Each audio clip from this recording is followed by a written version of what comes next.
This is 99% Invisible. I'm Roman Mars. Your online activity creates tons and tons of data, and that data is valuable. Entire sectors of the economy are built on this principle. But there is one data set that has proven to be so incredibly valuable because it was available for free for anyone to use. And this data was gathered during the investigation of a crime. This is the story of the Enron emails that were collected as the government was building the case to prosecute the company that became the poster child for corporate crime. But since then, these emails have helped create new technologies, fight terrorism, and added to our understanding of how we communicate. It's an incredible story, and when I heard it on Business Insider's Brought to You By podcast, formerly called Household Name, I was like, damn, I wish we reported that. And since they did such a stellar job, I thought we'd just present their story to you. It is fascinating. You're going to love it. To guide you through this twisted tale of crime and data, here's Dan Bobkoff. Imagine you're working for a big company, like, say, number 7 on the Fortune 500 list. Oh, and it's around the year 2000. There's no Facebook, no Gmail. We're not thinking that much about privacy. And then the company you work for goes bust in spectacular fashion. Well, it was the corporate fraud case that sent shockwaves across Houston and the entire country, the fall of Enron. Congressional hearings begin this morning in the Enron investigation. And then some regulator in Washington releases your work emails, all of them. So all of a sudden, a lot of things in your life just became public. Like? July 28th, 1999, 1:42 p.m. Attached are the above referenced documents. Hard copies will follow. But also some perhaps less routine business dealings. Subject, Dark Star. To further insulate the coal group and you from any claim that Enron misused the information, I suggest that you transfer the information to me, and I will hold it for safekeeping. And some cliché bad workplace behavior. No subject. I'm heading to New Orleans this weekend to do some partying. No Europa, just sluts in the quarter. And let's not forget the classic 90s chain emails. Hope you're having a pleasant first week of 1999. Thought I would forward this on. Top 22 signs that you've had too much of the 90s. 22. Cleaning up the dining area means getting... There were even some exchanges with coworkers that really shouldn't have been in your work inbox. No subject. Let me know when you're leaving. I'll be leaving probably in about 30 to 45 minutes. Walk me out. I'll give you a big wet kiss. But I want more. I'll give you all you want. The emails you just heard read by actors are real emails. They're just a few of the hundreds of thousands sent around the year 2000 by some of Enron's highest-ranking employees. And when these emails became public, for the first time, there was a database of thousands of real emails sent by real people that was available to the public and researchers, and at least one podcast host. But these emails aren't just a curiosity. They're not just a time capsule. I bet something you use today was touched by these emails. They've become a huge part of all of our lives. From Business Insider and Stitcher, this is Household Name. Brands you can trust. Brands you know, stories you don't. I'm Dan Bobkoff. McDonald's Big Mac. Only Starbucks.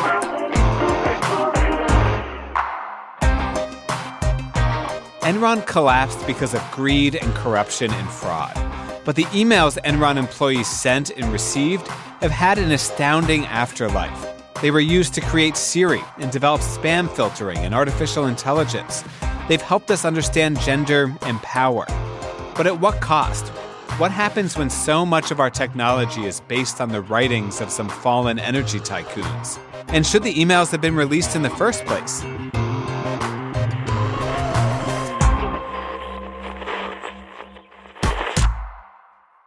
These days, Enron is pretty much shorthand for corporate scandal. But back in the 90s, Enron was an energy trading company based in Houston. It bought, sold, and traded natural gas and electricity, and also apparently pulp and paper. But the thing Enron is really famous for is how it collapsed. In 2001, it was the biggest bankruptcy ever at that point. It looked suspicious because the company was telling everyone it was profitable and successful. And then out of nowhere, it went bust. The SEC investigated, prosecutors pounced, a number of top executives went to prison for fraud. Guilty verdicts in the biggest case of corporate fraud in history. Lawyers for Jeffrey Skilling and Kenneth Lay threw around complicated notions about margin calls and short selling. But the reason we have access to thousands of Enron's emails is because of something else, something Enron did in California. California became one of the first states to deregulate its energy markets in the mid-90s. The idea was to introduce market forces and competition, lower prices and such. Enron had lobbied hard for this. And then after deregulation came into play, mysteriously, California started experiencing serious energy shortages. And whenever that happened, Enron and some other companies just coincidentally raked in a whole bunch of cash. The worst one was physical withholding. So you just say, I'm not going to run my power plant tomorrow.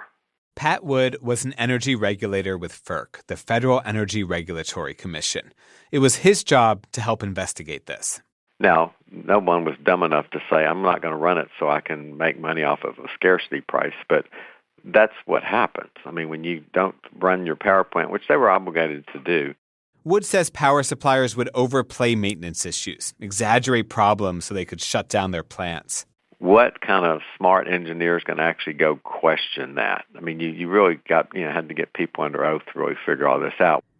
There were other tricks. Enron would buy power in California, move it to Nevada, and then sell it back at a profit. Enron was making bank, but by the second half of 2000, the tricks turned into a full-on energy crisis. Electricity prices in California shot up 800% at one point.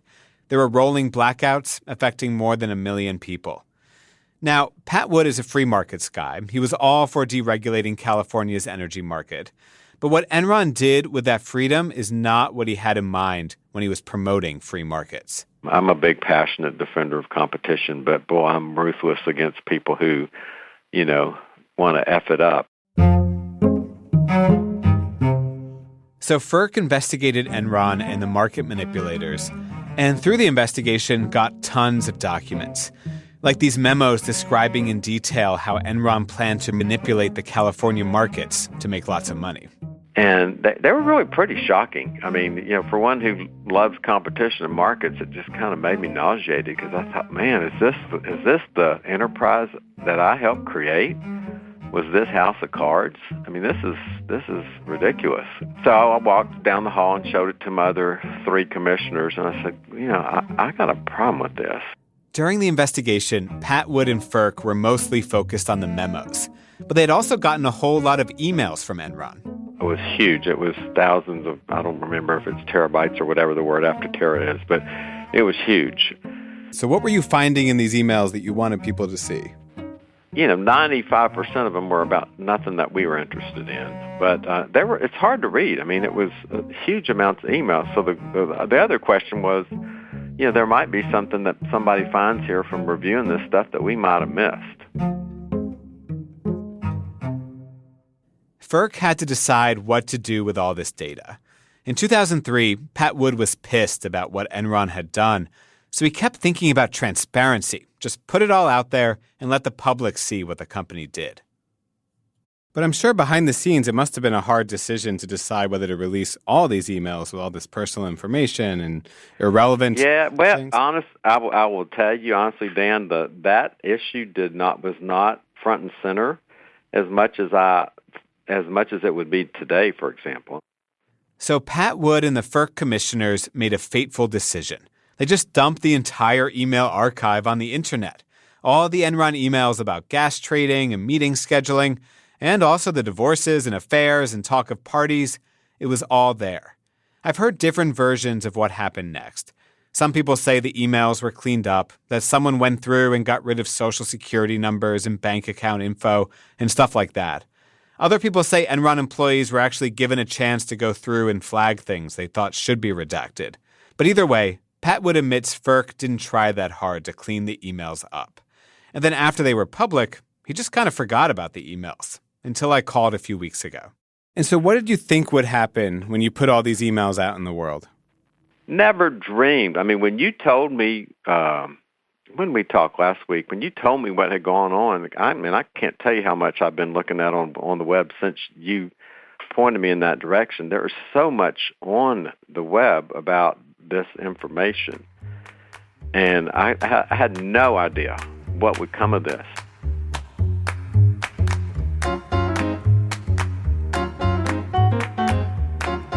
The emails took on a life of their own, far beyond what anyone at Enron or FERC could have imagined.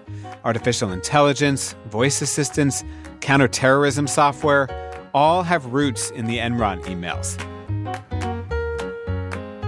After FERC released the Enron emails back in 2003, they just kind of sat there. Even though they were public, no one was really reading them because they were a mess. Like, imagine you log into your email and you need to find one specific message, except there's no search function. You can't organize by date or sender or subject line. There's spam everywhere. That's what the Enron emails were like. And there were like 500,000 of them. But this is where the Enron email's strange afterlife begins. First, some academics bought the emails from FERC. It became known as the Enron corpus. Corpus, by the way, is my new favorite word. The Enron corpus cost $10,000. Then the researchers got to work cleaning it up, paring it down, and organizing it into something that could be cataloged and searched and studied. And then they went wild. They wrote papers, ran experiments, invented whole new areas of research, like network science. My name's PJ Lamberson, and I'm an assistant professor in the communication department at UCLA. My research focuses on social networks and collaboration. We called PJ Lamberson because he was actually our producer Sarah Wyman's professor. Yeah, and that is a first day of class I will never forget. What happened? It was just so cool. Like, we all came in, and on the board, he had projected a network that was made up of the Enron emails. And so what we're looking at is a bunch of dots, basically, arranged in a pattern. And every dot represents an email address in the corpus. And you can tell so much about Enron just from looking at this map, Dan. Like what? Some of the dots are bigger than other dots, which means that they're getting more emails. So are those the powerful people? Yeah, and you can also tell that, like, some people are getting way more emails than they're sending, which is also kind of indicative of them being more important, maybe. But then the really cool thing, like the reason I still remember this class 4 years after the fact, is that if you take a step back and just look at the entire network, you see something that's really interesting. What's that? So the way the map is organized, you can see projects because, people at work will email back and forth when they're working on something. Like we did with this episode. Exactly. But the thing is, at Enron, they were not making podcasts, Dan. Some people were actually doing some really sketchy, illegal things. And on this map, you can actually visually see the difference. Like, the projects that were totally above board and fine look completely different from the ones that were shady. I guess the way I would describe it, if you look at the network where people are talking about like an illicit or illegal project, it looks like a really tight ball with a few little spikes sticking out of it. And so what that's showing you is that for those illegal projects, the communication is really concentrated among a core of individuals, and they're not sharing that information or dispersing information about that project with other parts of the organization. Okay, and this is the best part, because a computer has identified this. It's like a magic trick. The computer just has all of the data that's in the corpus that, in and of itself doesn't really make any sense to anyone, and it just looks like a huge mess. But then once you run an algorithm on that data, it's like shining a black light on all of the corruption that was happening at Enron. You can just see it laid out bare in front of you in this network. Yeah, so this is clearly very useful to people for a lot of things. Yeah, and there is so much cool stuff that's happening with this technology. People are using it to predict how viruses spread through populations because the software can identify the people within a group who are most likely to spread something to the rest of the group fast. So the guy who's just going around shaking lots of people's hands will show up in this algorithm. Right. But maybe one of the most interesting applications of this technology is that it's actually being used to identify terrorist cells. So like if you have phone records from a group of people, you can run these algorithms on those phone records and they can detect these kind of abnormal patterns of communication. And you can see where the terrorist cells are. Okay, so the technology we developed using emails from Enron is now being used to fight terror. Yeah, it's being used for all kinds of stuff.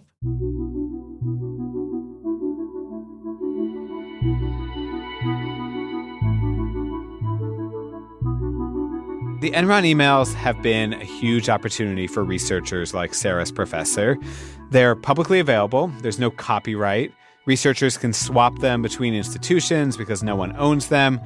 But they've also been this really big deal for any research or technology that involves language. Because these emails, this corpus, is a rare example of unfiltered, uncensored, totally organic human communication. So the bankruptcy of Enron was really the wonderful stroke of luck for researchers interested in conversation. This is Owen Rambo. He works at an artificial intelligence company called Elemental Cognition, used to teach at Columbia. He's been a part of lots of different research projects involving the Enron emails, and a lot of them involve using the corpus to train computers to understand human language. It's unique. There's nothing quite like it. And it's real. You know, these are real people who are conversing not in order to create data for linguists, but in order to achieve their goals, whatever it was, you know, some work-related goal or just tell each other jokes or whatever.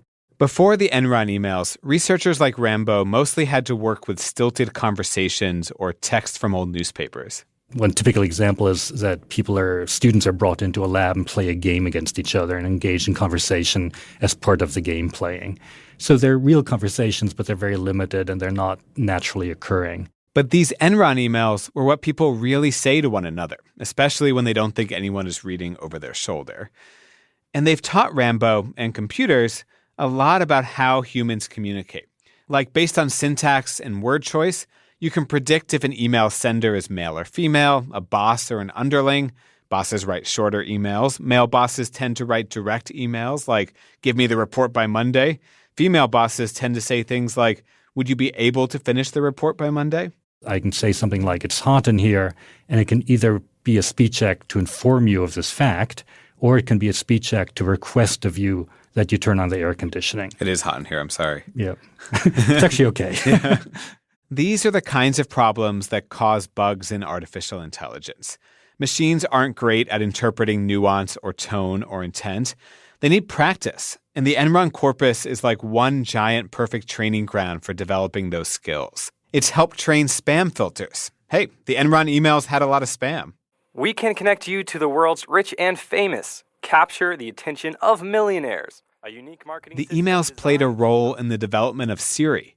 Google reportedly used them when it was developing Smart Compose in Gmail. If you've used Gmail in the last year or so, you'll know what I'm talking about. This is that thing where it predicts what it thinks you want to say next. Sometimes it's actually really helpful, but early versions had this bad habit of suggesting the phrase, I love you, a little too often. If you're a researcher, you could spend hours sifting, organizing, studying these emails, and come to think of them purely as data. And then you might come across one like this. November 26th, 2001, 7:23 p.m. No subject. So, you were looking for a one-night stand after all? Whoever wrote that email probably didn't want it to have a long legacy.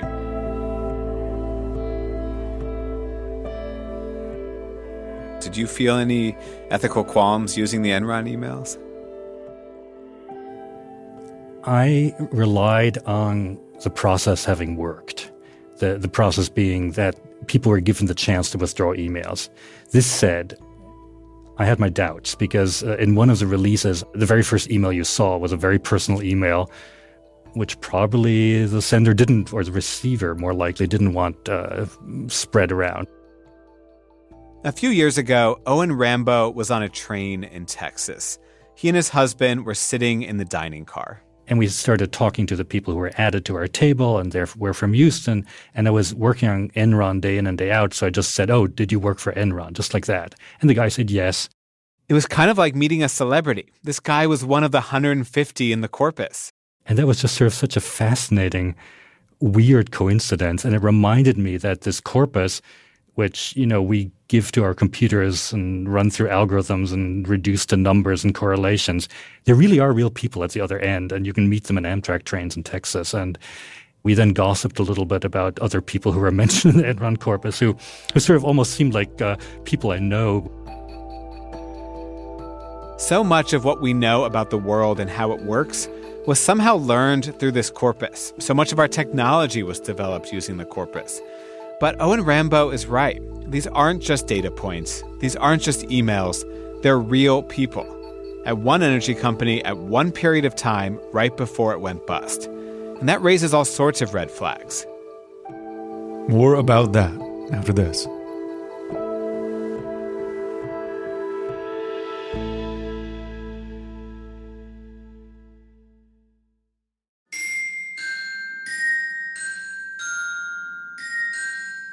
There are two really obvious ethical issues with using the Enron emails for anything. First of all, the people who wrote them did not sign up to be part of an academic study. They did not give researchers or robots permission to comb through all of their old conversations. And we'll get to that. But first, there's another problem here.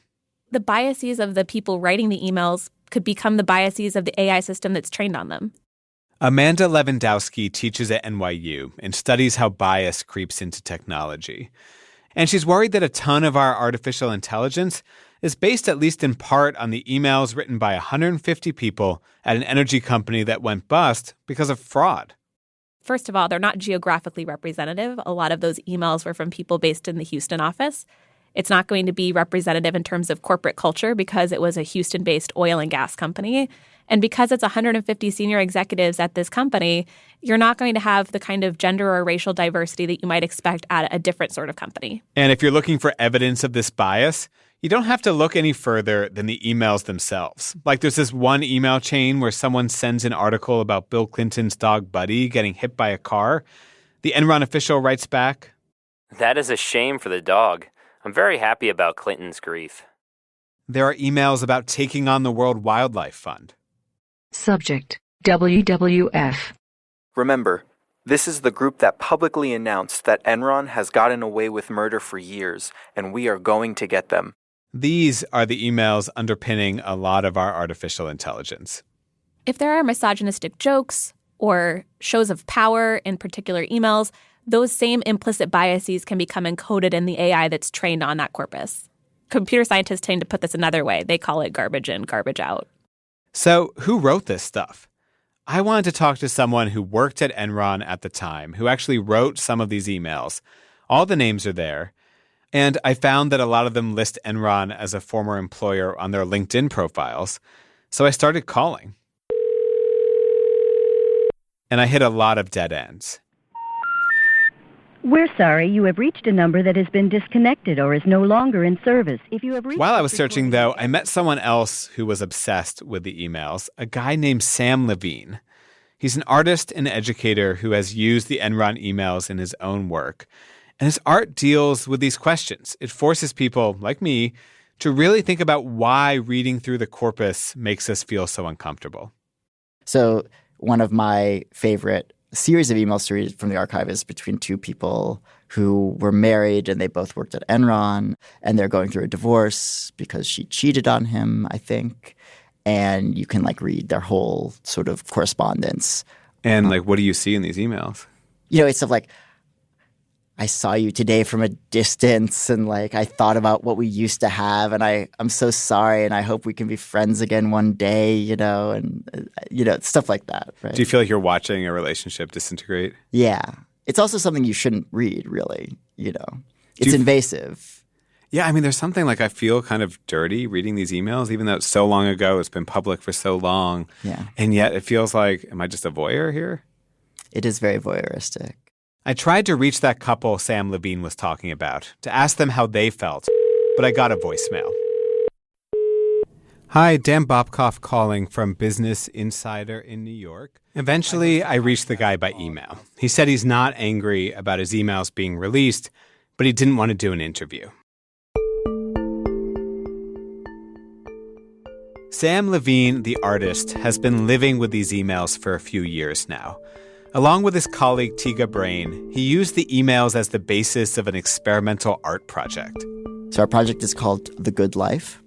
And in The Good Life, you get the opportunity to receive all of the emails from the Enron archive direct to your inbox in the order that they were originally sent and with the appropriate amount of time between each email.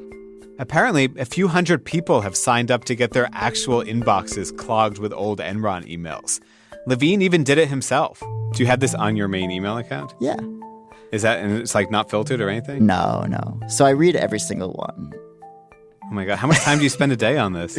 Not that long. Because like a lot of them are really short, you know? So it doesn't take that long to read all of them. And it's a really interesting experience, I think. Because it's sort of like, a lot of times you'll see the email come in and it'll be like, meeting in room 10 in 15 minutes. And you're like, oh no, I've missed a meeting. I didn't know about that meeting. And then you'll open up the email and you're like, oh, right. This happened in 1999, actually. It's okay. I didn't actually have to go to that meeting. Ironically, or perhaps fittingly, some of the Enron emails get caught in Levine's spam filters. How do you feel about your emails getting caught in spam filters that might have been trained on the very emails that you were trying to send? I think it's really nice. It works, I guess. Yeah, I think it's great. I still wanted to know how it felt to be someone whose emails were released in the corpus, whose every word at Enron is now parsed and dissected by researchers without their consent. Eventually, someone picked up. Hello. Hi. Is this Mitchell Taylor? Yes. Hi, Dan Bobkoff from Business Insider in New York. How are you? Good. How are you? Good, thank you. So I'm calling you for an interesting reason. Mitch Taylor was a managing director at Enron. He's also the guy Owen Rambo ran into on a train a few years back. Owen Rambo? I had to jog his memory. Oh. What's his last name? Rambo, Rambow. I do remember this now. Okay, so I had him on the phone. This was my big shot. I wanted to know how he felt when all these emails were dumped on the web back in 2003. Yeah, no, you would have thought some privacy advocates would have come to our defense, but at that point, being with Enron, there was no one coming to your defense. Right. No one gave a shit at that point. We were the evil empire, so everyone was happy for any bad things that happened to Enron people. So he told me that there was so much news about Enron, so much bad press about Enron back then, that the email dump didn't really register. It was just another thing that happened. I've read some of Mitch Taylor's emails, by the way. Most of them sound like work emails. Subject: Project granted update. Thanks for the update. With regard to further interference from the PUCN and the comment that the PUCN must approve each generation... You get the idea. I don't think I've ever gone and looked at which ones they had. I certainly didn't have a mistress. I didn't have any criminal stuff going on. Now, whether I've passed along an inappropriate joke, I may have it, and I tend to be rather sarcastic at times in emails. That aspect of it has never come back to bite me in any way, at least that I've seen or that I'm aware of. When I first heard about this story, I remember thinking how weird and cool it is that the emails from Enron, of all companies, have been so important in our lives. That the company died, but the emails live on. But the more I dug into it, the weirder I started to feel about the corpus. I really shouldn't be able to read about strangers' divorces and affairs. I shouldn't have access to someone's daycare scheduling, even if it happened 2 decades ago. But on the other hand, I use Siri. I like when Gmail suggests what I was going to say so I don't have to type it out. I think it's nice that some real good and some real human progress came out of the Enron collapse, but at what cost? I really wanted to know what Pat Wood thinks about all this now. After all, he's the guy who released them in the first place, back when he was a regulator. And he told me he's lost sleep over it. Well, it was hard because I sat there and go, it was just, the impact on... And now that I've been through privacy breaches on my own, I just thought, man, I was a huge accomplice in doing that to a lot of people. A lot of them live in the town where I now live. There's probably a lot of people whose privacy was was impacted significantly by what I did who live in my area code. He said that if he could do it over again, he'd probably release a lot of the emails, but would have taken much more care to scrub out the personal stuff, to protect the people in there who were just collateral damage. What would you say to them? I'm sorry. If you didn't do anything wrong, you probably don't have anything to be ashamed of. And if you did something wrong, damn it, I got you. But for all those people in the middle who just had a normal expectation of privacy of just kind of their personal affairs, or not personal, their business affairs and how they would be viewed, I think that's, I wouldn't want that. I wouldn't, doing to others as you'd have them doing to you. I wouldn't probably want that done unto me like that.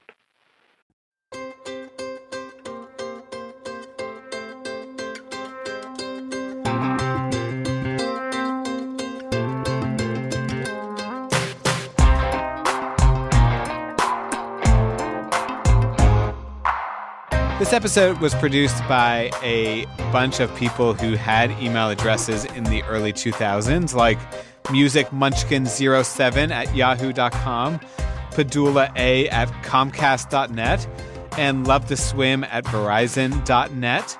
That's Sarah Wyman, Amy Padula, Jennifer Siegel, and there's also me.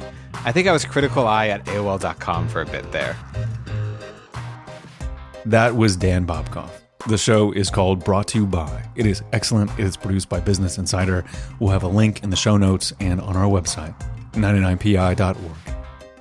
Joe Rosenberg organized this feature for us. We'll be back with an original homegrown 99pi story next week.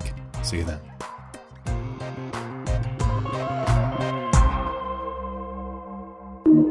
Radiotopia.